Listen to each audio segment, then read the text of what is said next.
Basically, there are 5 dimensions of Maqasid Al-Shariah.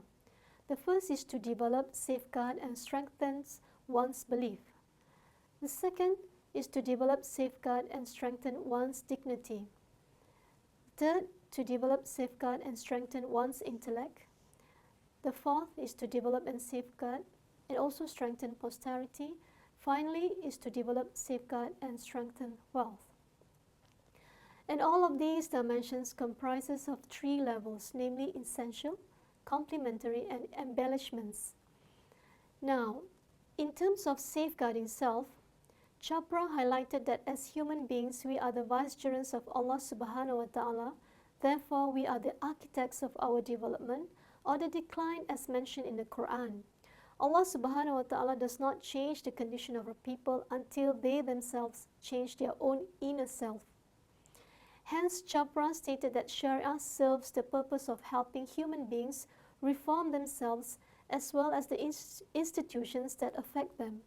Examples, attributes such as dignity and self-respect.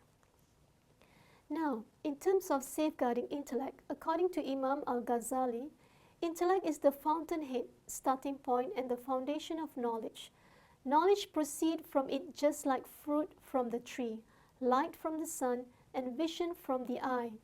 If so, then why shouldn't it be honored for being the source of success in this world as well in the hereafter? Chopra stated that the emphasis given to the role of faith in realizing the Islamic vision of development does not necessarily mean the downgrading of intellect. It is faith which provides the right direction to intellect. Intellect provides the dynamism to respond successfully to the changing socio-economic and intellectual environment to develop the kind of technology that can accelerate development for mankind. Example of its attributes are the creative work, freedom of thought and expression. However, this should be carefully interpreted.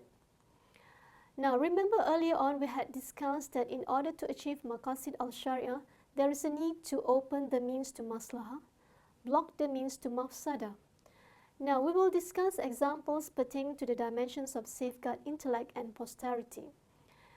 In terms of safeguarding intellect, opening the means to maslaha simply means yes to proper and high quality of education, continuous education, nourishments to increase the intellectual capacity.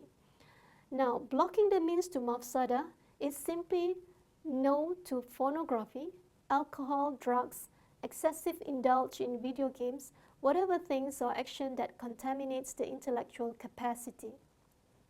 In regards with safeguarding posterity, this is the focus of a survival of an civilization of which is very much dependent on its future generations.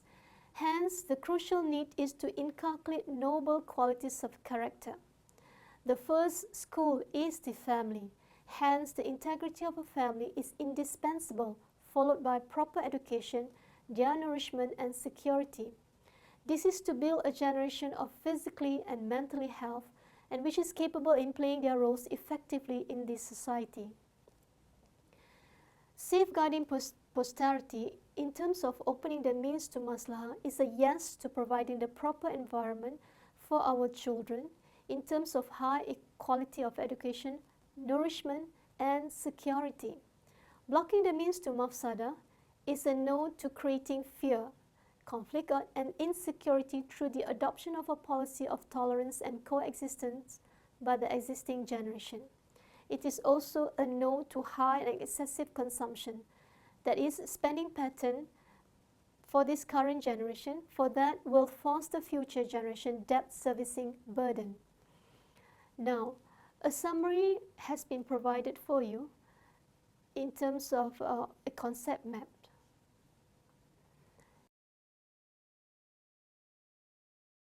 Now, we will introduce you the specific Maqasid Al-Shariah pertaining to Islamic financial institution in the next segment, namely safeguarding faith and safeguarding wealth. Stay tuned.